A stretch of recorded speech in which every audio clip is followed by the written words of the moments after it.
lebih dulu bahkan pernah dirasakan oleh Nabi Muhammad SAW. Kalau Anda pernah gelisah, Nabi dulu pernah gelisah. Kalau Anda bahagia, Nabi juga pernah bahagia. Kalau Anda merasakan kekhawatiran, Nabi dulu pernah khawatir. Dan miniatur kehidupan kita sudah dicontohkan dalam perjalanan kehidupan Nabi Muhammad SAW agar kita bisa belajar mengatasi problematika kehidupan. Allahu Akbar, kalau beliau tidak diutus oleh Allah, kita tidak tahu bagaimana cara menyelesaikan pemetaan kehidupan kita hingga dengan saat ini.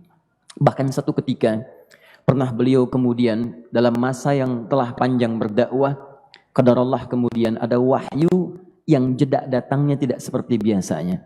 Biasanya datangnya cepat, berganti hari turun wahyu, ganti pekan turun wahyu. Ini beberapa masa wahyu belum turun. Ada hikmah di balik itu. Teman-teman sekalian, tiba-tiba beliau naik ke atas bukit, wahyu belum turun juga. Pulang ke rumah, belum turun juga. Sampai keadaan itu terlihat oleh kalangan kafir Quraisy dan mereka berkata, lihatlah Muhammad sudah gila. Dituduh gila. Jadi kalau Anda cuma dituduh dengan hal-hal yang ringan, dituduh soleh, kan? Dituduh kemudian orang yang berubah, dituduh semakin beriman dan sebagainya, barangkali itu lebih baik. Nabi dituduh gila, Anda bayangkan. Tuh Muhammad sudah gila. Muhammad sudah ditinggalkan oleh Tuhannya. Muhammad sudah kehilangan pegangannya. Muhammad sudah tidak punya orientasi. Orangnya sudah nggak jelas. Bolak-balik tidak karuan. Naik ke atas bukit seakan-akan orang yang frustasi. Dan seterusnya. Tapi tahukah Anda apa yang terjadi? Setelah berbagai cacian, makian, tuduhan macam-macam diterima oleh Nabi SAW, lantas tibalah masanya Allah menurunkan satu surah, bahkan disandingkan dengan surah yang lainnya, bersandinglah dua surah ini secara bersamaan turun. Surah ke-93 dan surah ke-94-nya. Terkait berkelindan, memberikan satu harapan yang sangat panjang. Kata Allah, وَالضُّحَى وَاللَّيْلِ إِذَا سَجَى مَا وَدَّعَكَ رَبُّكَ وَمَا قَلَى وَلَلْآخِرَةُ خَيْرٌ لَكَ مِنَ الْأُولَى وَلَسَوْفَ يُعْطِيكَ رَبُّكَ فَتَرْضَى أَلَمْ يَجِدْكَ يَتِيمًا فَآوَى وَوَجَدَكَ ضَالًّا فَهَدَى وَوَجَدَكَ عَائِلًا فَأَغْنَى فَأَمَّا الْيَتِيمَ فَلَا تَقْهَرْ وَأَمَّا السَّائِلَ فَلَا تَنْهَرْ وَأَمَّا بِنِعْمَةِ رَبِّكَ فَحَدِّثْ. Ya Muhammad, saya bersumpah dengan waktu duha. Kalau kita baca dengan ilmu balaghahnya, itu bukan sekedar sumpah mengilustrasikan waktu duha. Karena di ilmu balaghah itu nanti ada 3 turunan ilmu. Ada disebut ilmu ma'ani, ilmu mencari kata-kata sehingga ungkapannya sesuai untuk disampaikan. Mana kata-kata yang tepat untuk disampaikan dalam konteks yang ingin dibicarakan. Itu ma'ani namanya. Kemudian setelahnya ada ilmu bayan. Bagaimana mengemas kosakata yang bagus ini sehingga bisa disampaikan dengan jelas. Orang tidak bingung menerimanya, paham maksudnya. Kemudian setelah itu kadang-kadang jelas kalimatnya, tapi kedengarannya tidak indah. Woi, rapatkan, woi, apa belum paham juga? Rapatkan saf. Nah, memang jelas, tapi nggak ngenakin. Maka bagaimana caranya disampaikan dengan jelas, tapi hati kita terasa nyaman. Memuji, terasanya nyaman diserahkan kepada Allah, tapi ada kebahagiaan. Disampaikan tidak terasa tergurui, diperintahkan serasanya diberikan jalan untuk mendapatkan kebaikan. Maka yang ketiga disebut dengan ilmu badi' namanya. Ilmu menghiasi kalimat yang disampaikan sehingga terasa dengan nikmat. Turunannya nanti ada majaz namanya. Mengambil sebuah kalimatnya untuk diposisikan pada kalimat yang nyaman disebut dengan kinayah turunannya. Maka teman-teman kata Allah, wadduha. Diterjemahkan demi waktu duha. Bukan sekedar waktu duha. Karena duha itu ada cahaya yang indah. Dirasakannya enak. Antum keluar waktu duha kan enak tuh. Berjemur. Kata orang Sunda moyan gitu kan. Datang. Bahkan sampai dianalisis ada vitamin D-nya bisa terasakan. Ya, kemudian setelah itu ada kenikmatan enak suasananya. Seakan-akan dunia milik sendiri. Yang lain numpang. Wah, nyaman keluar itu. Baik, jadi wadduha itu ingin bersumpah mengilustrasikan waktu kenyamanan yang pernah dilalui.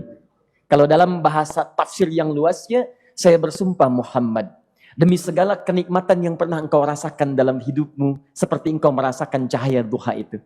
Engkau pernah senang, saya bersumpah dengan kesenanganmu. Engkau pernah tenang, saya bersumpah dengan ketenanganmu. Engkau pernah nyaman, saya bersumpah dengan kenyamanan yang pernah engkau rasakan. Wal-laili idza saja. Dan aku pun bersumpah demi gelapnya malam. Demikian terjemahannya. Bukan sekedar gelapnya malam. Saja itu sesuatu yang pekat. Ya, ini belakang kelihatan agak gelap nih. Untuk memberikan proyek, kesini aja Pak, saya cuma ngasih contoh ini.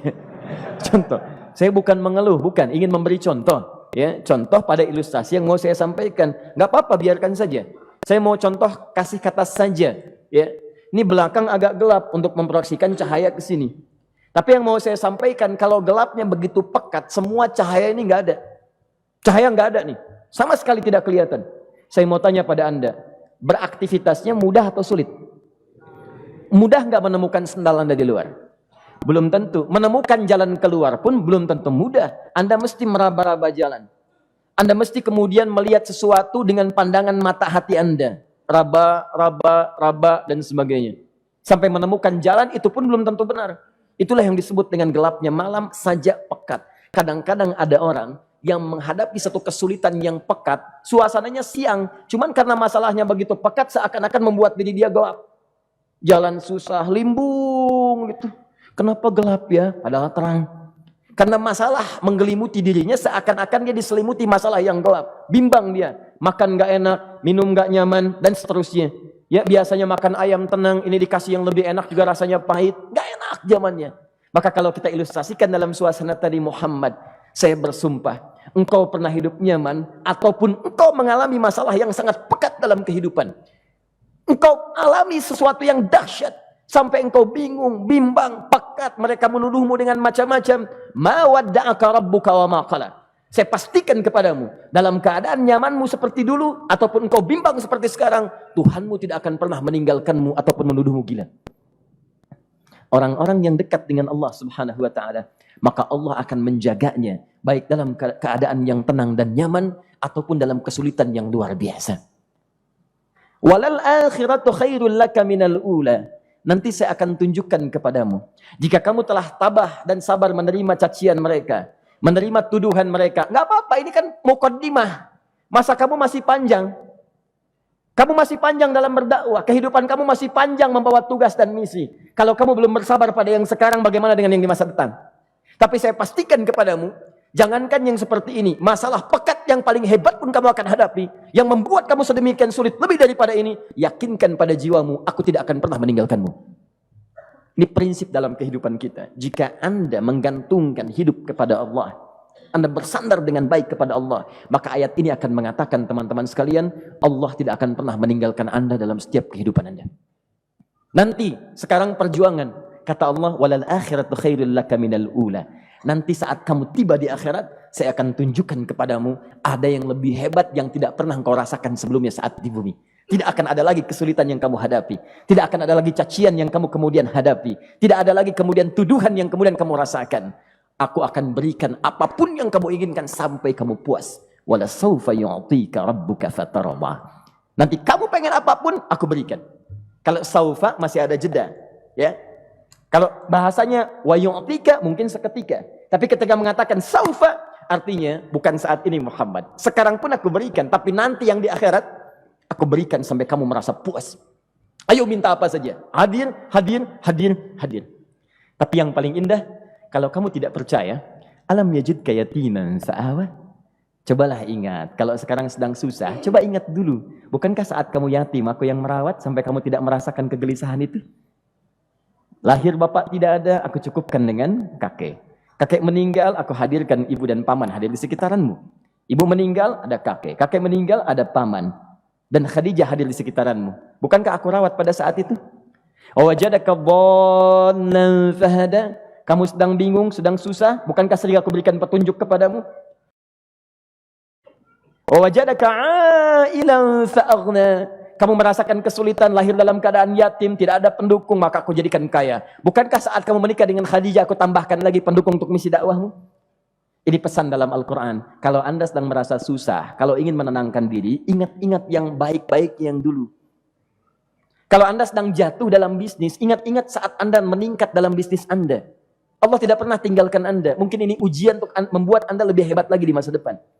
Kalau Anda tidak tahan bantingan yang sekarang, bagaimana Anda bisa mengatasi pelintiran yang akan datang? Karena dalam kehidupan bukan cuma dibanting.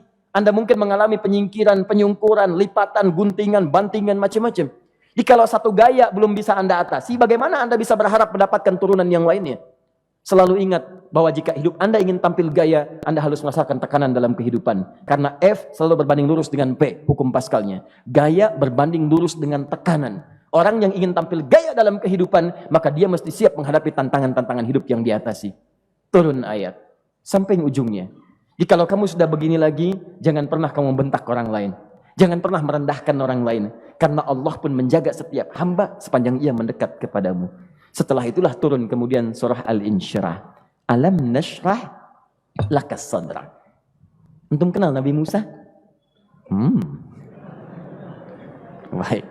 Tapi agak lumayan lah. Tadi saya di Soreang kenal Fir'aun. Di sini Musa. Baik, alhamdulillah. Perhatikan ya, dahsyatnya pemberian Allah kepada Nabi Muhammad SAW. Nabi Musa alaihi salam, dan seringkali kita bacakan untuk memohon kepada Allah. Rabbi syrahli sadri. Perhatikan baik-baik. Ini keunggulan Nabi Muhammad SAW dibanding Nabi Musa alaihissalam. Dua-duanya Nabi, Rasul, tapi masing-masing punya keistimewaan. Musa, Nabi, berdakwah, memohon kepada Allah kelapangan hati. Rabbi syrahli sadri. Ya Allah, tolong lapangkan hatiku nih. Kenapa mesti lapang? Karena pasti Musa merasakan nih. Saya tahu betul karakter Fir'aun. Belum apa-apa sudah memaki. Kalau orang yang hatinya tidak lapang, tidak akan tahan dengan makian, keluarlah kemudian balasan yang tidak digambarkan sebelumnya. Fir'aun itu kasar. Kasarnya bukan sekedar kasar, bahkan saking kasarnya bisa berujung pada eksekusi kematian. Saya contohkan tadi di sore yang ini, saya nggak suka dengan rambutnya nih, kata Fir'aun. Bukan nyuruh-nyukur mas, tolong pisahkan kepala dari badannya. Gitu gayanya tuh, Fir'aun. Ya. Bukan nggak ngenakin, susah dengan Fir'aun itu. Jadi kalau belum apa-apa datang Musa ke situ, hatinya tidak seluas samudra, hatinya tidak lapang, cuman seluas gelas, tidak akan sabar menerima cacian Fir'aun. Begitu datang dicaci, dasar anak gak tahu diri, gak tahu malu, sudah saya rawat begini. Ya Allah, saya bosan dengarnya, matiin aja sekarang. Musa Nabi berdoa dikabulkan. Cuman kalau Fir'aun kemudian ajalnya misal wafat pada saat itu, tidak akan jadi contoh kepada kita untuk kekinian. Bagaimana orang yang bebal untuk bertobat kepada Allah Subhanahu wa Ta'ala. Bagaimana penyimpangan dalam kedudukan. Bagaimana dia kemudian akrab dengan pengusaha yang gelap. Di pengusaha gelap berpartner dengan penguasa zalim. Sudah ada dari dulu. Pengusahanya disebut dengan Qarun. Kemudian mohon maaf, ya, yang pemimpinnya disebut dengan Fir'aun. Tokoh intelektualnya disebut dengan Haman. Makanya cerita ini komplit di Quran. Sudah ada. Di setiap persoalan dalam kehidupan masyarakat disebabkan tiga hal yang berkolaborasi. Kalau bukan penguasa zalim, berpartner dengan pengusaha gelap, ditopang oleh intelektual yang sembrono. Itu persoalan. Jadi kalau ada sekarang intelektual menyalahgunakan kepintarannya, dia terlambat, sudah ada Haman dulu. Dan gak usah bersaing, dia bisa bikin piramida, Anda belum tentu bisa membuatnya. Kalah Anda, masih kalah hebat. Ya, jadi kalau dititipkan sesuatu jangan disimpangkan. Yang ingin saya sampaikan, Musa mengatakan Rabbi syrahli sadri. Nabi berangkat berdoa dikabulkan oleh Allah. Nabi Muhammad belum minta turun ayat. Alam nashrah laka sadrak. Yang ini minta Rabbi syrahli sadri. Nabi Muhammad alam nashrah laka sadrak. Muhammad mulai dari peristiwa sehingga engkau akan lebih sabar lagi menerima tantangan-tantangan dakwah. Mulai sejak itu jangankan dimaki, dilempar batu di Taif. Dari Mekah pergi ke Taif dengan Zaid kemudian. Sampai di Taif mendapatkan sesuatu yang tidak dibayangkan sebelumnya. Kalau cuma dihentikan saat mengajar, wajar. Ini dilempari batu. Anda bayangkan? Bisa kebayang nggak? Lempari batu tuh. Dilempar. Zaid jadi tameng, berdarah-darah, kemudian mundur. Mundur, beristirahat di bawah tepian pohon. Begitu beristirahat, datang malaikat penjaga dua gunung. Turun malaikat dengan kesal mengatakan, Ya Rasulullah, mud yadaika ilas sama. Ya Rasulullah, angkat tanganmu ke langit, minta kepada Allah, aku angkat dua bukit di Taif, aku himpit keduanya mereka. Aku himpit penduduk Taif dengan dua bukit itu. Apa jawab Nabi? Karena sudah mendapatkan kelapangan, ketenangan, belajar dari peristiwa-peristiwa tadi, indah jawabannya. Lah, katanya, tolong jangan lakukan. Innahum qaumun la ya'lamun. Mereka belum paham saja. Mereka belum mengerti. Tolong jangan lakukan. Aku bermohon kepada Allah. Boleh jadi nanti di masa depan akan ada hamba-hamba terbaik yang lahir dari bumi Taif ini. Kemudian beliau berkata, Rabbi, ila man takilluni, a'ila qaribin yu'limuni, am ila ba'idin yu'dhini, fa'ana radin ma lam taghdab ilayya. Ya Allah, kemana lagi engkau akan utus aku untuk berdakwah setelah peristiwa ini? Apakah tempatnya Lebih dekat aku jangkau sekarang, tapi di situ aku akan disakiti lagi? Ataukah jaraknya masih jauh, tapi di tempat itu aku akan dizalimi lagi? Aku ridha ya Allah dengan itu semua, asalkan engkau tidak marah kepadaku. Asalkan engkau tidak marah kepadaku. La haula wala quwata illa billahil aliyil azim. Begitu kelapangan itu muncul, ridha dengan ketetapan dan siap, tabah, kuat, hadir dalam jiwanya. Tiba-tiba turun undangan, tunaikan Isra dan Mi'raj. Diangkat statusnya, naik mendekat kepada Allah Subhanahu wa taala. Dihilangkan bebannya, wa wada'na anka wizrak alladzi anqadha dhahrak. Itu hikmah, teman-teman. Barangkali kalau antum saat ini datang ke masjid ini untuk kajian, sedang bawa beban, ada kesulitan, penuh dengan macam-macam, barangkali dibacakan surat Ad-Duha tadi untuk memberikan harapan kepada Anda. Ini bukan PHP, karena ini bukan masalah urusan manusia. Ini adalah janji yang tidak akan pernah diingkari. Innallaha la yukhliful mi'ad. Kata Allah, Anda punya masalah, ingat suasana tenang pada masa lalu. Bukankah saya memberikan ketenangan kepadamu? Mendekat kepada saya, Anda bersabar, yakinkan bahwa ujian yang saya berikan saat ini sesungguhnya untuk membuat kamu lebih hebat di masa depan. Karena orang hebat tidak akan pernah sepi dari ujian untuk membuat dia lebih kuat menghadapi tantangan dalam kehidupan.